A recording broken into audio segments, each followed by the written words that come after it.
श्री स्वामी समर्थ. स्वागत आहे तुमचं माझ्या युट्यूब चॅनलमध्ये. आजचा दिवस तुम्हाला खूप छान सुख समाधानाचा आणि आनंदाचा जाऊ देत ही स्वामींच्या चरणी प्रार्थना करते आणि आज या नवीन व्हिडिओला सुरुवात करते. तर बघा मित्रमैत्रिणींनो, उद्या 23 ऑगस्ट वार रविवार आणि उद्याच्या दिवशी आलेली आहे श्रावण महिन्यातील अतिशय अत्यंत पवित्र अशी पुत्रदा एकादशी. पुत्रदा एकादशी ही खास करून अतिशय अत्यंत शुभ आणि तितकीच फलदायी मानली जाते.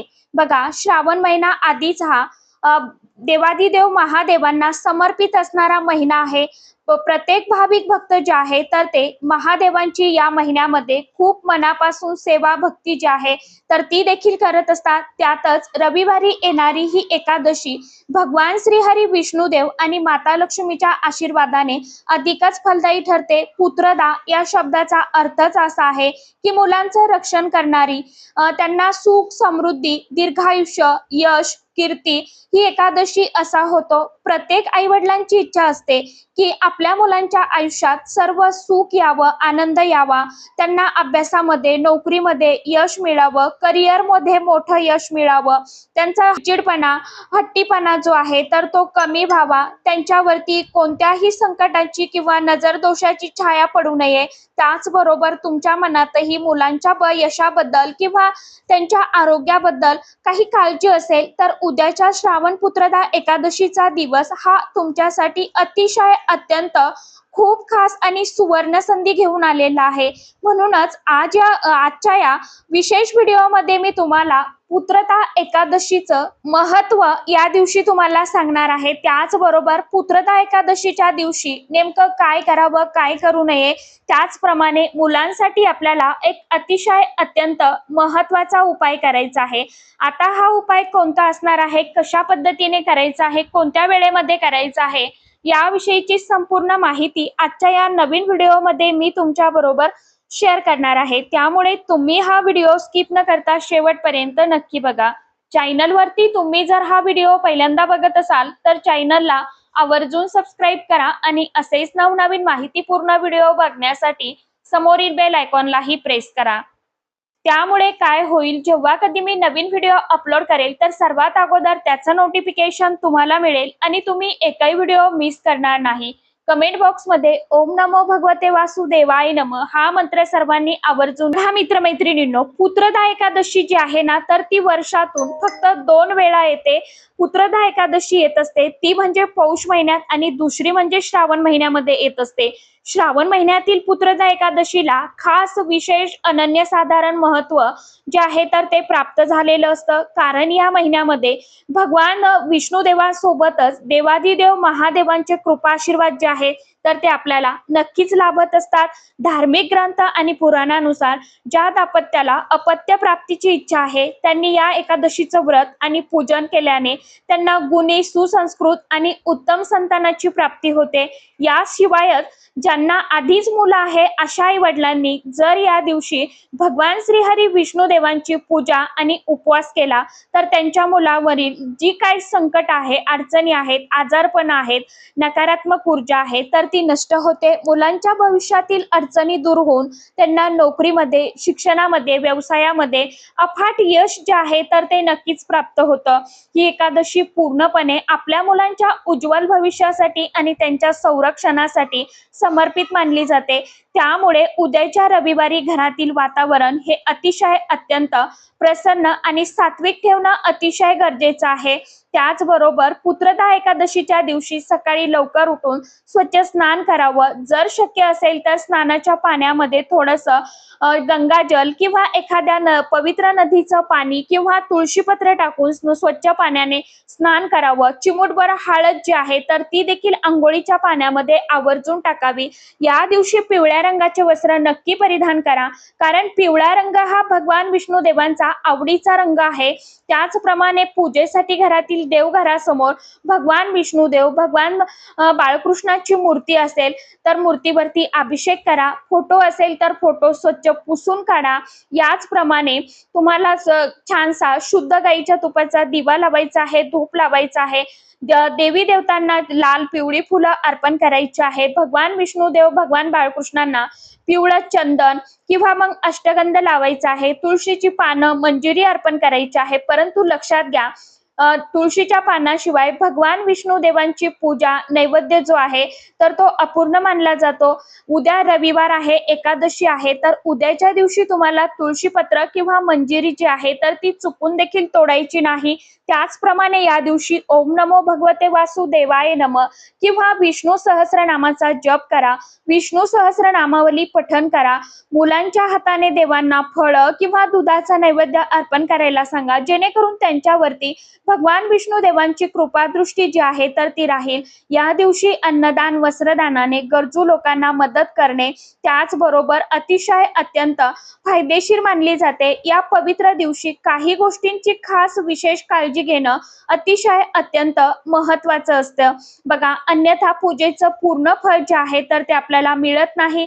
एकादशीच्या दिवशी घरात किंवा बाहेर कोणाशी वादविवाद करू नका, कुणावरती रागराग करू नका आणि कुणाचा अपमान होईल असं देखील वागू नका।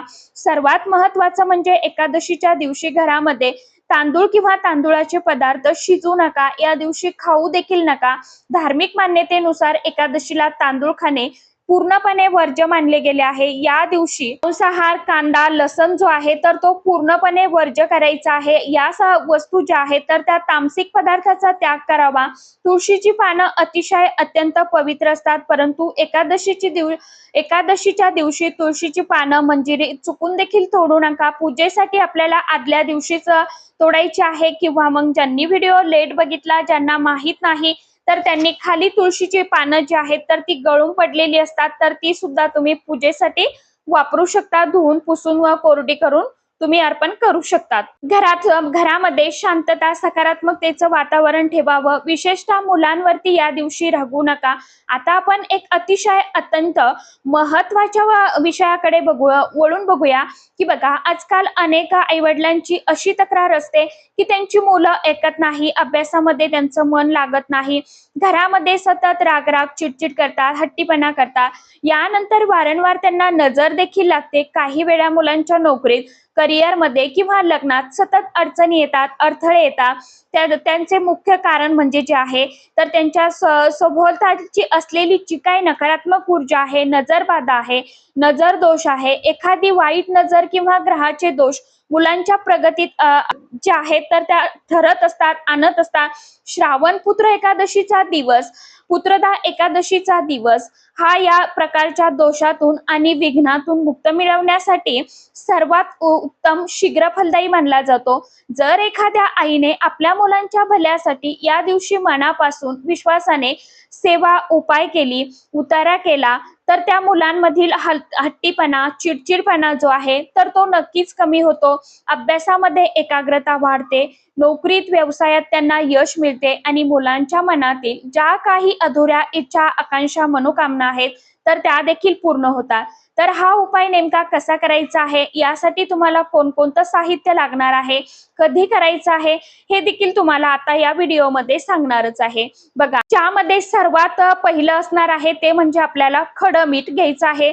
खडं मीठ नकारात्मक ऊर्जा जी आहे तर ती शोषून घेत असते, त्यामध्ये आकर्षित करण्याची एक क्षमता असते। यानंतर 7 सुक्या लाल मिरच्या ज्या आहेत तर त्या घ्यायच्या आहे, मात्र मिरच्या घेताना देठ असलेल्या घ्यायच्या आहे। यानंतर 3 काळी मिरी जी आहे तर ती घ्यायची आहे। याचप्रमाणे थोडीशी काळी मिरी घ्यायची आहे। चौथी वस्तू जी आहे तर ती म्हणजे काळे तीळ घ्यायचे आहे। एक 5वी वस्तू जी लागणार आहे ती म्हणजे लहान चुलीतला कोळसा जो असतो ना तर तो सुद्धा तुम्हाला घ्यायचा आहे। थोडीशी राख घ्या आणि आपल्याकडे जर अगरबत्ती असते तर त्याची रक्षा घेतली तरी देखील चालणार आहे। आता हा उपाय तुम्ही एकादशीच्या दिवशी संध्याकाळी सूर्यास्ताच्या वेळी किंवा रात्री 8च्या दरम्यान देखील करू शकता। आता प्रत्येक आईने स्वतः हा उपाय आपल्या मुलांसाठी करायचा आहे। सर्वात प्रथम एका कागदावरती किंवा लहान पात्रामध्ये या 5 वस्तू तुम्हाला एकत्र करून ठेवायच्या आहे। यानंतर आपल्या मुलांना किंवा मुलीला उत्तर पूर्व दिशेला आपल्याला तोंड करून बसवायचं। यानंतर या सर्व वस्तू तुमच्या उजव्या हातामध्ये घ्यायच्या, मुलांच्या डोक्यापासून ते पायापर्यंत ज्या प्रकारे घड्याळाचा काटा फिरतोय ना, त्या पद्धतीने तुम्हाला 7 वेळा हा उतारा करायचा आहे, ओवाळून घ्यायचा आहे. ओवाळत असताना तुम्हाला मनामध्ये भगवान श्रीहरी विष्णू देवांचं नामस्मरण करायचं आहे किंवा मग देवादिदेव महादेवांच्या मंत्राचं नामजप करायचा आहे. यानंतर तुम्हाला देवादिदेव महादेवांकडे मनापासून अगदी तळमळीने कळकळीने प्रार्थना करायची आहे की माझ्या मुलाच्या आयुष्यामध्ये जीवनामध्ये जी काही संकट आहेत, अडचणी आहेत, विघ्न आहेत, नजर दोष आहेत, तर तो दूर करा असा तुम्हाला म्हणायचं आहे, मनामध्ये फील करायचं आहे. हा उतारा ओवाळून झाल्यावरती तो उतारा घरातील कोणाच्याही पायाखाली येणार नाही, अशा ठिकाणी तुम्हाला घेऊन जायचं आहे. उतारा तुम्ही घराबाहेर किंवा गच्चीवरती एखाद्या जुन्या मातीच्या भांड्यात किंवा लोखंडी पात्रात ठेवून थोडा कापूर टाकून, कागद टाकून तो पेटवून टाकला तरी देखील चालणार आहे. शक्य नसेल तर मग हा उतारा तुम्हाला वाहत्या पाण्यामध्ये विसर्जित करा किंवा एखाद्या झाडाखाली जाऊन थोडासा खड्डा खोदून तुम्ही हे गाडून टाकू शकता. आता फक्त आपल्याला एकच काळजी घ्यायची आहे की ज्यावेळी आपण हा उतारा टाकू ना, त्यावेळी कुणाचे पाय त्यावरती पडणार नाही किंवा आपण केलेला उतारा जो आहे तर आपल्या उतार्यावरून दुसऱ्या व्यक्तीला त्रास होणार नाही, याची देखील आपल्याला काळजी घ्यायची आहे. आपल्याला जाताना येताना मागे वळून बघायचं नाही, मध्येच कुठे कोणाशी बोलत उभं राहायचं नाही. हा अतिशय अत्यंत साधा सोपा परंतु अतिशय प्रभावशाली उपाय आहे. नक्की मनापासून करून बघा. हा उतारा केल्याने मुलांवरील वर्षानुवर्षाची नजर दोष, हट्टीपणा आणि चिडचिडपणा जो आहे तर तो लवकरात लवकर कमी होतो. त्यांच्या बुद्धीचा विकास होतो. अभ्यासात आणि परीक्षेत मध्ये त्यांना मनासारखं यश जे आहे तर ते, कारण की बघा श्रावण पुत्रदा एकादशीचा दिवस हा अतिशय अत्यंत पावन योग आहे आणि हा तुम्ही चुकून देखील चुकू नका. आपल्या मुलांच्या उज्ज्वल भविष्यासाठी, सुरक्षेसाठी आणि उत्तम आरोग्यासाठी आपल्याला हा उपाय जो आहे तर तो नक्की करायचा आहे. त्याचप्रमाणे सांगितल्या पद्धतीने आपल्याला भगवान विष्णुदेव आणि देवादिदेव महादेवांची सेवा करायची आहे. शक्य असेल तर महादेवाच्या मंदिरामध्ये जाऊन शिवलिंगावरती मुलांच्या हाताने 1 लोटा जल जे आहे तर ते अर्पण करायला सांगा. घरामध्ये विष्णू सहस्रनाम पठण करा. शिवलीला अमृत ग्रंथ जो आहे तर त्या 11व्या अध्यायाचं पठण करा. या सोप्या साध्या सेवा आहेत. ज्यावेळी आपण ह्या सेवा करतो त्यावेळी आपल्या जीवनामध्ये ज्या काही अडचणी आहेत, आपल्या कुंडलीमध्ये जे काही ग्रह दोष आहेत तर ते दूर होण्यासाठी मदत होते आणि प्रत्येक कामामध्ये आपल्याला आपल्या मुलांना यश जे आहे तर ते देखील मिळायला सुरुवात होत असते. म्हणूनच आपल्याला उद्या पुत्रदा एकादशीच्या दिवशी सांगितल्याप्रमाणे वस्तू ज्या आहेत तर त्या ओवाळून टाकायच्या आहे. एखादी वस्तू तुमच्याकडे जर घरामध्ये अवेलेबल नसेल, तसं बघायला गेलं तर सर्व वस्तू आपल्या घरामध्ये असतातच असतात, परंतु एखादी वस्तू तुमच्याकडे जर नसेल काही कारणास्तव तर एखादी वस्तू तुम्ही स्किप केली तरी देखील चालणार आहे. तर सांगितल्याप्रमाणे उपाय नक्की करून बघा. अगदी 5 वाजल्यापासून रात्री तुम्ही 12 वाजेपर्यंत हा उपाय केला तरी देखील चालणार आहे. आशा करते व्हिडिओमध्ये सांगितलेली माहिती सर्वांना समजलीच असेल. ज्यांना काही समजलं नसेल त्यांनी कमेंट बॉक्समध्ये विचारू शकता. तर चला, आजच्या व्हिडिओमध्ये इतकीच माहिती होती. कशी वाटली नक्की सांगा. व्हिडिओ आवडला तर चॅनलला आवर्जून लाईक, शेअर, सबस्क्राईब जरूर करा. परत भेटूया नवीन माहितीसोबत, नवीन व्हिडिओसोबत. तोपर्यंत सर्व माझ्या युट्यूब परिवाराला श्री स्वामी समर्थ.